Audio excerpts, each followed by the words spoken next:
Cambiamos de tema. Vamos a hablar de cuota alimentaria y todo lo que tenés que saber. Es un gran tema, tenemos muchos pedidos en redes sociales que hablemos de esta cuestión. Vamos a encararlo con Mariel Molina de Juan. Ella es abogada y va a responder a todas nuestras inquietudes. Mariel, ¿cómo estás? Buen día. Buenos días, muchas gracias. ¿Cómo estás? Bueno, lo primero que quiero preguntarte, más allá de todo lo que queremos saber, es ¿cómo se fija una cuota alimentaria? Bueno, hay una separación y hay personas que se deben hacer cargo de hijos. ¿Cómo se fijan esas cuotas? Muy bien. Las cuotas alimentarias se pueden fijar por acuerdo de partes o por decisión judicial. Si hay acuerdo de partes, siempre va a ser válido lo que las partes decidan, y si no, hay que ir a presentarle al juez básicamente dos tipos de prueba. Una, qué gastan los chicos, y otra, qué ingresos tiene aquella persona que va a ser demandado por cuota alimentaria y que va a ser el responsable de pagar la cuota. Entonces, es muy importante tener en cuenta cuáles son los gastos reales de los hijos.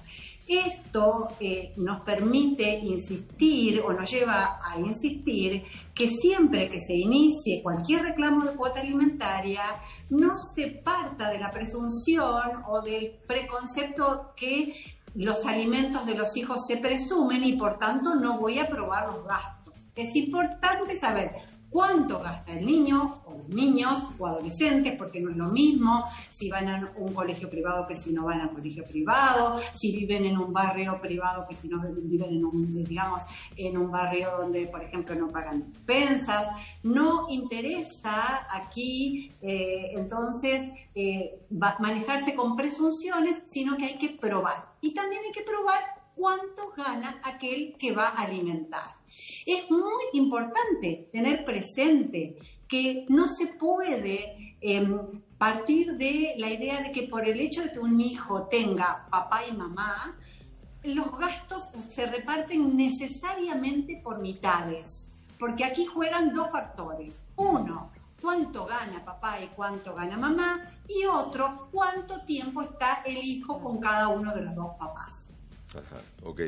Mariel, quiero preguntarte, cuando se arma el proyecto de pareja y de familia, se piensa en o se accede a un estándar de vida, por ejemplo, que los chicos vayan a una escuela privada.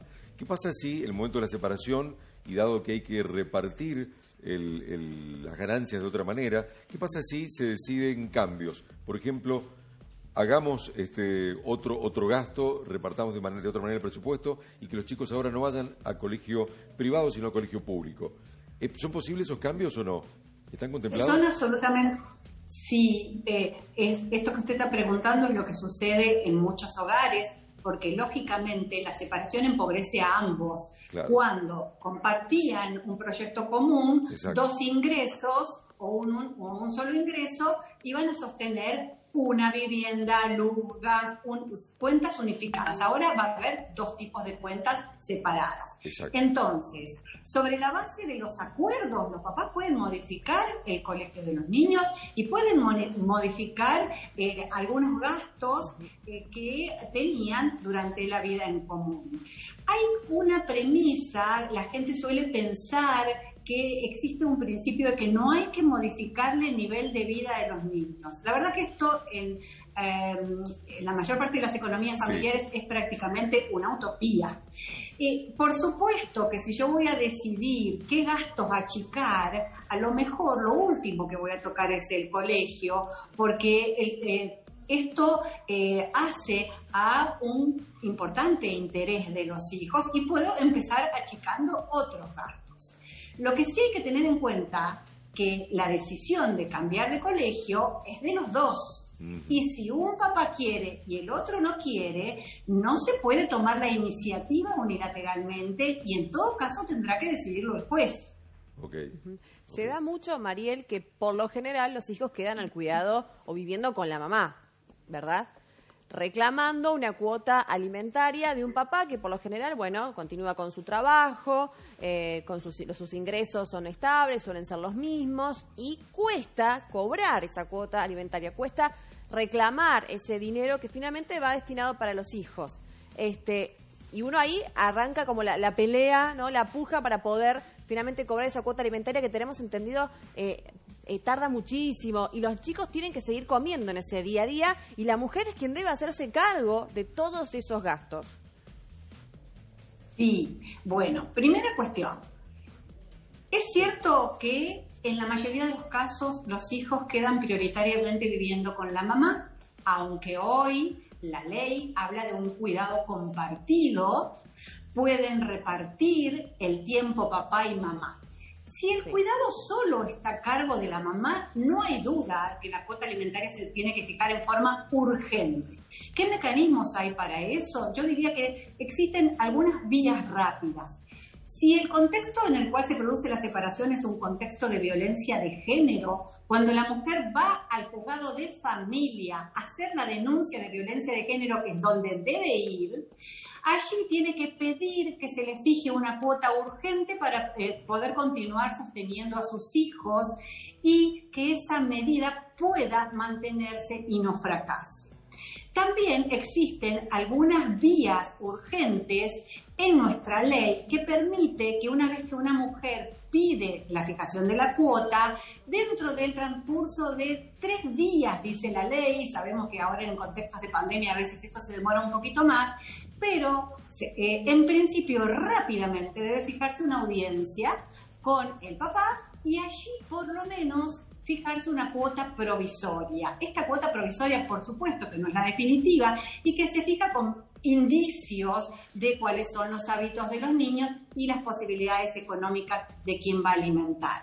Claro, el proceso de alimentos de definitivos es mucho más extenso, se está tratando de que no demore tanto como antes, aunque todavía hay mucho para trabajar en este sentido.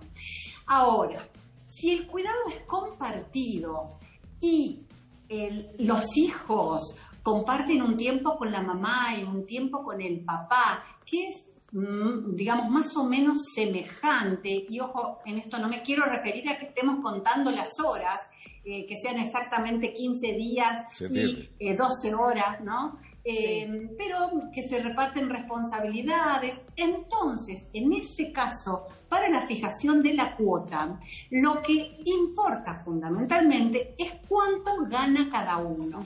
Si papá gana el doble que mamá, entonces va a estar obligado a contribuir para que los hijos tengan en la casa de la mamá un nivel de vida semejante al cual él le puede dar. Este es un cambio importante de nuestra ley que está muy asociado a el ingreso de la coparentalidad. Ustedes acuérdense que hasta el año 2015 existía lo que llamábamos tenencia, término horrible porque parece que estamos refiriéndonos a objetos, no a personas, y hoy se habla de cuidado. Entonces, cuando hablábamos de tenencia, tenía la mamá los hijos y el papá pagaba cuota alimentaria. Ahora cuidan. Si cuidan ambos, esto no quiere decir que el papá no tenga obligación de contribuir con la cuota si gana más, en la medida que los tiempos o las responsabilidades sean semejantes.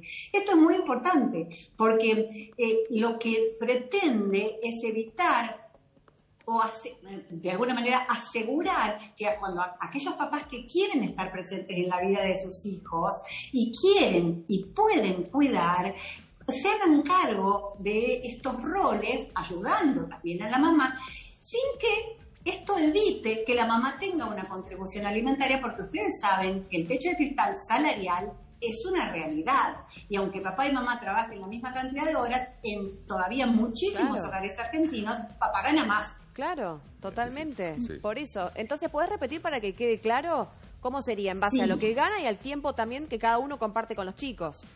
Y en base a lo que o es en el gana tiempo. Es prioritario. Okay, es prioritario. ahí está. Okay.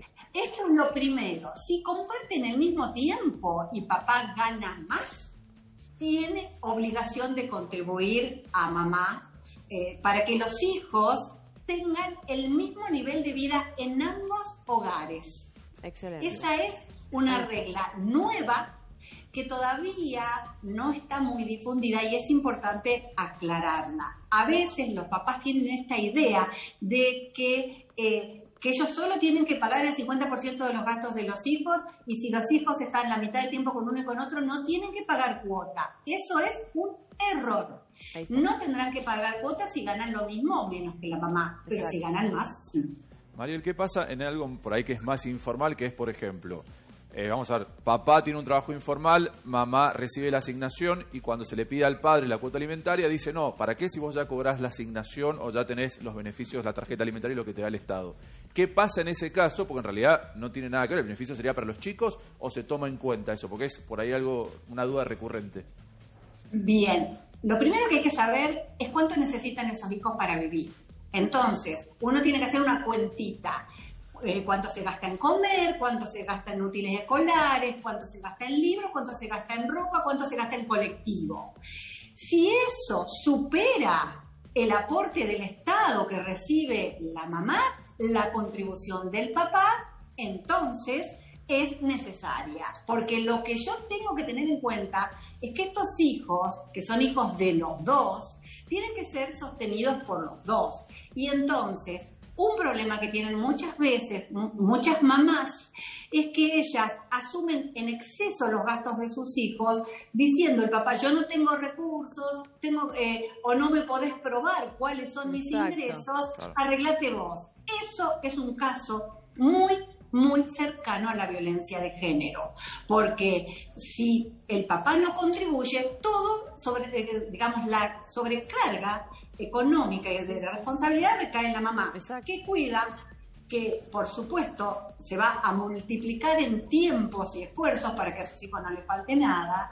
Y si tenemos del otro lado un papá un poco negligente o incumplidor, no me estoy refiriendo a aquel negador recalcitrante de su obligación de pagar cuota alimentaria, que los hay también. Sí. Y vos sos muy cauta con tus palabras, sos muy educada, sos una abogada muy correcta. Anita, tenemos consultas de la gente. Sí, no, ¿qué pasa cuando la mujer ha dejado también su carrera también para acompañar al hombre en un trabajo X, se cambian de provincia inclusive, y ha estado todo el tiempo cuidando a los chicos? Cuando se separan, ¿hay algún tipo de resarcimiento económico, como ha pasado en muchos casos por ahí mediáticos que hemos visto? Por haber dejado, ¿sí?